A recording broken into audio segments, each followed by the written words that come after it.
మాటలు నేర్చిన చిలక ఉసుకో అంటే డిస్కో అవుతున్నట్టు అలా ఉంది ఇది. ఎందుకు నోటీస్ పంపించావు? ఎందుకు పంపానో కోరేడు నాకు రాసిచ్చిన మీ నాయన చెప్పలేదా? రాయడానికి ఆయన ఎవరు, రాయించుకోవడానికి నువ్వెవడివి?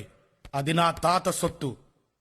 తాత సొత్తు మనవడికి మాత్రమే దక్కుతుందని చెప్పలేదా మీ లాయరు? అంటే సెక్షన్ 136 ప్రకారం లాయరు, నల్ల కోటేసుకున్న వాడికి నాలుక చాలా అవసరం. దాన్ని ఉంచుకో, తెంచుకోకు. సాంబా నువ్వు ఎక్కడున్నావో మర్చిపోయి మాట్లాడుతున్నావు. నువ్వు వచ్చిన ఊరు నాది, నువ్వు ఉన్న ఇల్లు నాది, నువ్వు కూర్చున్న కుర్చీ నాది, నీ చుట్టూ ఉన్న బలగం నాది. ఇవన్నీ ఉన్న ఈ సీమ నాది.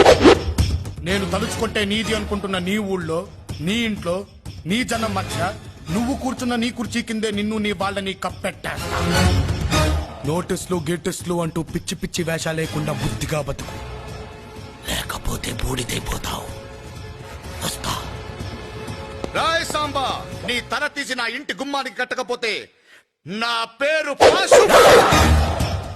నా ముందు తొడగొడితే తొడ మెడ రెండూ నరికేస్తా.